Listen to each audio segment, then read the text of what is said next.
The world of gemstones has often captivated man's interest with an exciting charm. The luster and color that fills gemstones have helped to lend them a rare beauty that has added to human life.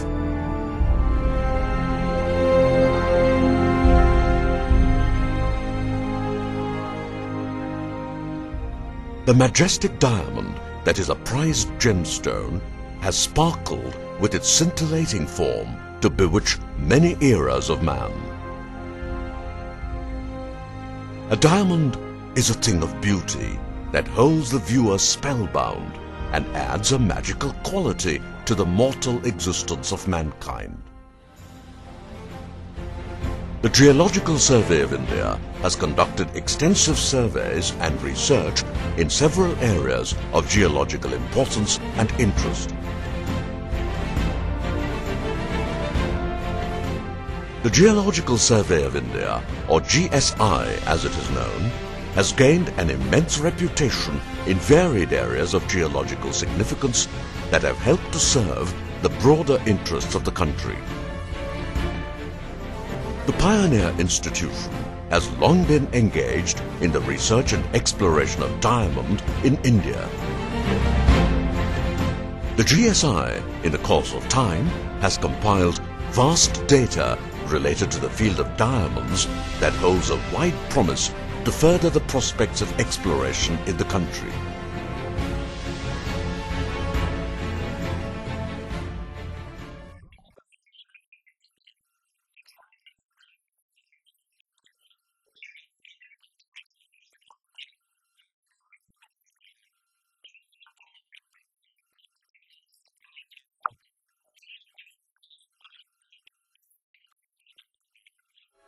The formation of diamonds is an interesting subject of study that involves detailed scientific examination of natural phenomenon. Diamond comprises of a single element, that is, carbon, that constitutes 99.9% of its chemical composition, with traces of nitrogen, boron, and other substances. The cratonic area that forms the ancient and stable regions of the Earth is the source area for diamond formation at a depth of 150 to 200 kilometers below the surface of the Earth. At this depth, the pressure-temperature regimes required for diamond formation range from 45 to 60 kilobars pressure and 900 degrees to 1300 degrees centigrade temperature. The zone or area of diamond formation in the upper mantle is known as the diamond stability field or diamond window. The magmas generated around the diamond stability field are normally kimberlitic or lamproitic in composition. During the ascent of the kimberlite magma, fragments of diamondiferous rocks such as peridotite and eclogite that are considered as the parent rocks for diamonds are carried to the surface. Kimberlite and lamproite rocks are hence considered as primary source rocks for diamonds.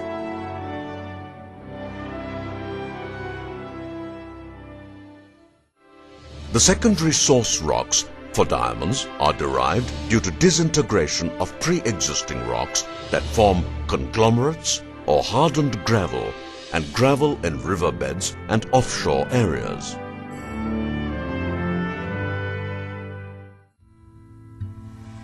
The historical references related to diamond areas in India speak of their existence in southern, central and eastern regions of the country. The mines in the southern region were situated along the Krishna and Pennar rivers and their tributaries, Kadapa Basin, Mallavalli and Vajrakarur areas. The central region comprised of areas that were spread across the Bakayan River and Panna belt in the Vindhyan region and the Vairagad area. The diamond areas in the eastern region were situated along the Mahanadi River in the Sambalpur-Hirakud area. The Golconda Kingdom, that was situated in the Deccan region, was well known for its diamond mining activity in earlier times. The Golconda Kingdom helped to form a large diamond mining area, and the ruling dynasties of the region were said to have employed large manpower and resources to conduct mining activity in the Deccan region. Golconda was also well known as a thriving trading center for diamonds, as it offered a convenient trade route that was situated between Surat in Gujarat and Machilipatnam in Andhra Pradesh. I am standing at one of the famous mines located at Kolluru village. This mine, along with other mines in the area, is said to have produced large quantities of diamonds during 13th and 17th centuries, which included the world-famous diamonds like the Kohinoor, the Great Mughal, the Hope, etc. It is said that about 60,000 people were working in the Kolluru mines in 1650s.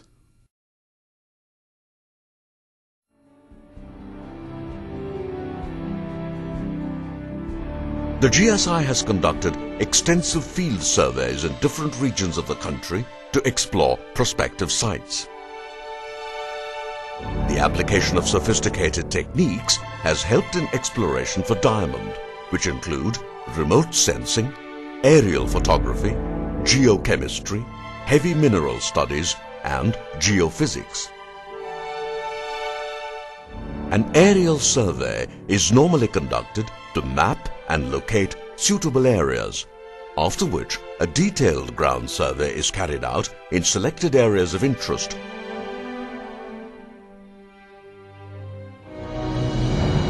The kimberlite rocks are tested for their properties like magnetic susceptibility, specific gravity, and electrical conductivity that help to distinguish and to contrast kimberlites with the surface rocks.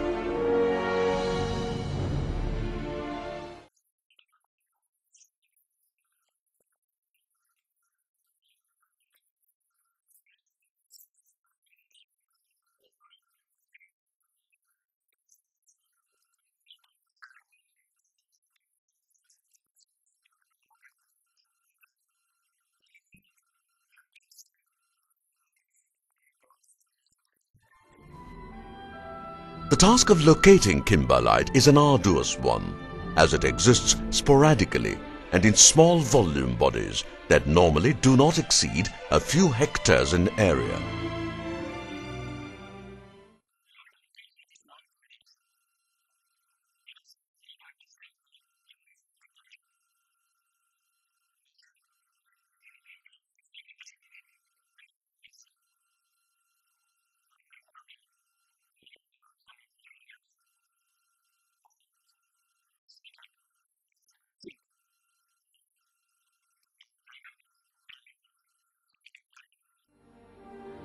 The kimberlite rocks are also known to be fragile in nature and are vulnerable to disintegration that can obliterate evidence of its existence. The task of field survey is made difficult due to the rough terrain that is often covered by dense forests and hills that lie in inaccessible regions. The task of field survey and testing requires a multidisciplinary approach that involves the expertise of various specialists in earth science.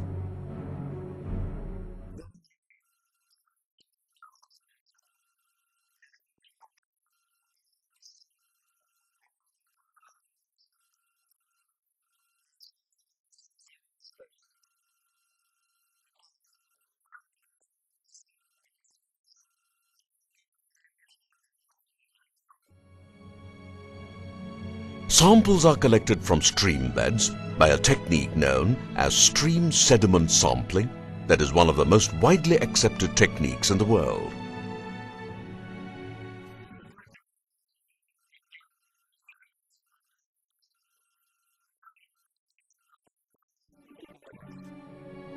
The pipe rocks generally contain a diagnostic suite of heavy minerals or tracer minerals such as pyrope garnet, chromite, ilmenite and chrome diopside.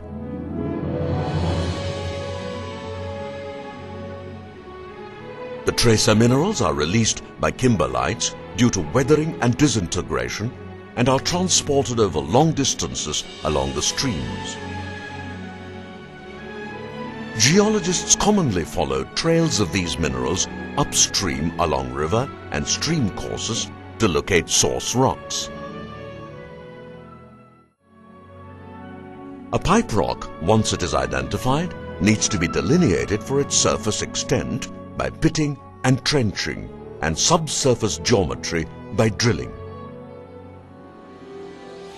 To test the diamond content of the kimberlites, samples are collected in small to large quantities exceeding a few tons in weight. The samples are then processed in specially built diamond recovery plants, which consist of infrastructure and equipment that helps to process samples in order to separate diamonds from extraneous material.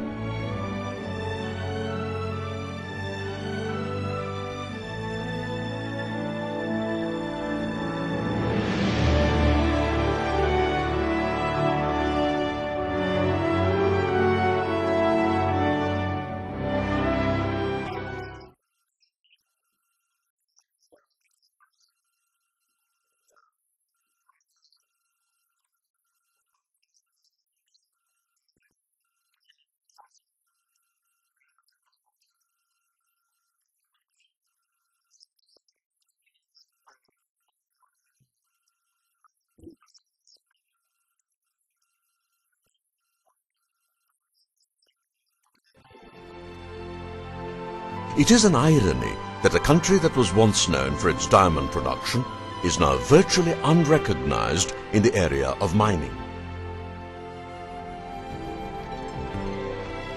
The skills and abilities of the country's experienced craftsmen are today widely reputed at global level. That helps to add solace to India's wounded pride. The craftsmanship of India in diamond cutting and polishing, especially from the area of Surat in Gujarat, contributes to nearly 80% of the volume in the international market. The shortfall in the diamond production in the country needs to be met in order to become globally competitive.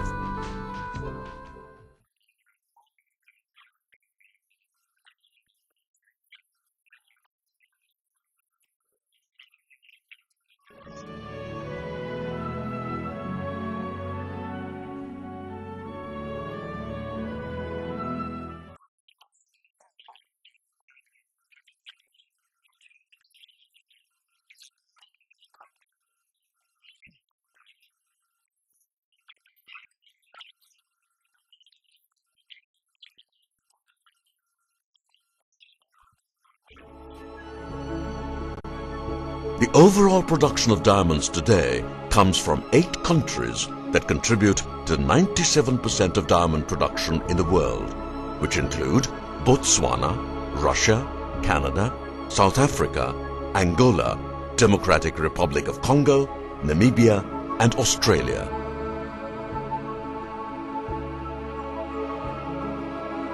The contribution of India in diamond production is decimally low by global standards and stands at less than 1 lakh carats per year, as the country is dependent on its indigenous production on the single mine at Panna in Madhya Pradesh. The recent liberalization of the national mineral policy has aided to attract several organizations from overseas and India to stake their claims to explore high-value minerals, including diamond.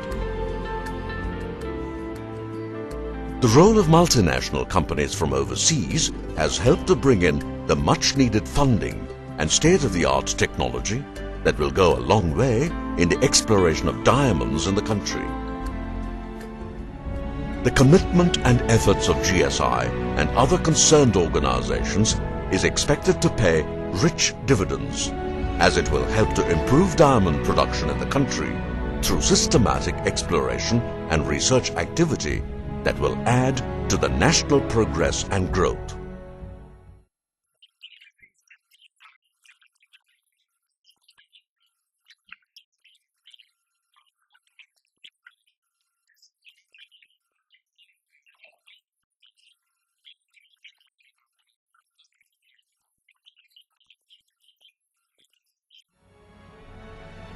The vast landscape that unfolds to touch the horizon holds in its splendor the cherished treasures of mankind.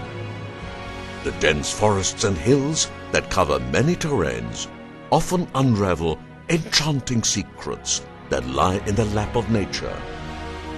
The rare and precious diamond that stands out among other gemstones is a unique possession of man.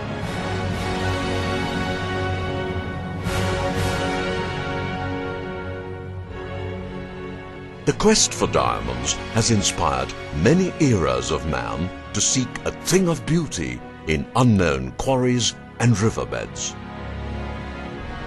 The long voyage will continue, as many challenges and goals shall emerge that will be answered through a spirit of inquiry and man's endless thirst for excellence.